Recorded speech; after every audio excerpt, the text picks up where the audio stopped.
Şükür sənə Allah'ım, bugünüme sabahıma. Ürəyimdə bir ümid var, sen baxırsan halımıza.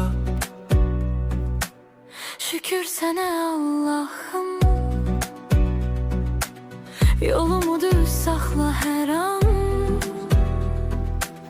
Qəlbim yorulsa da bəzən sən verirsən mənə güman. Bir addım atıram, yenə sınaq çıxır. Dünya bəzən gülür, bəzən də yandırır. Amma mən bilirəm, tək deyiləm heç vaxt. Sənin adın var içimdə, mənə yetər bu haqq. Evimə bərəkət, canıma səhət, qəlbimə təmizlik, dilimə məhəbbət. Hər kəs öz payını halal qazansın, Allah'ın nuru ilə qaranlıq dağılsın. Ya Rabbim gəncə güc ver, yaşlıya səbr ver.